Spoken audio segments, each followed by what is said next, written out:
ఆంధ్రాలో Frankl Templeton ఎలగొట్టారు, Lulu సంస్థల్ని ఎలగొట్టారు. పెట్టుబడిదారులను ఏ రకంగా హింసించారంటే వాళ్ళని కోట్ల చుట్టూ తిప్పి వాళ్ళని బెదిరించి అదిరించి వాళ్ళ చివరికి వాళ్ళ కోట్లకు వెళ్ళి మళ్ళీ ఈ పీపీఏలు రద్దు చేస్తే ఆ రద్దు చేసిన దానికి ఫైన్ మా గవర్నమెంట్ 10,000 కోట్ల రూపాయల వరకు చెల్లించాల్సిన పరిస్థితి తీసుకొచ్చింది వైసీపీ. మీకు పరిశ్రమ అనే మాట అనే అర్హత కూడా లేదు. యువతనంతా వైసీపీ హయాంలో డ్రగ్స్ కి గాంజాకి అలవాటు చేసి 4,100 మంది ఆత్మహత్య చేసుకునేలాగా చేశారు యువత ఉద్యోగాలు రాకుండా ఉండటానికి. ఈ రోజు 20 లక్షల ఉద్యోగాలు కల్పన చేస్తాము అని చెప్తుంటే ఈ రోజు నిన్న మొన్న జరిగిన సిఐఏ పార్ట్నర్షిప్ సమిట్ చూస్తే 20 లక్షల ఉద్యోగాలు దాటిపోయే పరిస్థితి ఉంది.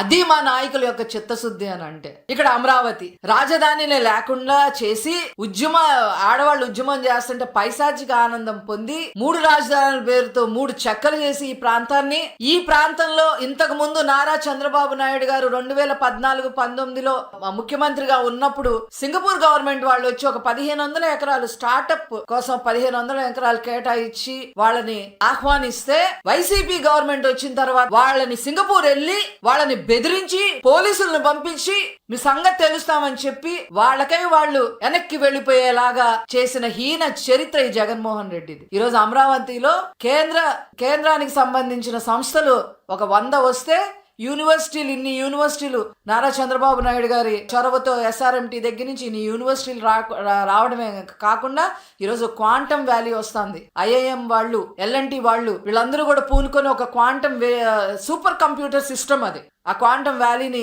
ఇక్కడికి తీసుకురావడమే కాకుండా ఈ CII సమిట్ లో దాదాపు 43,000 కోట్ల పైన పెట్టుబడి అమరావతిలోగా పెడతానికి ముందుకు రావడం జరుగుతా ఉంది.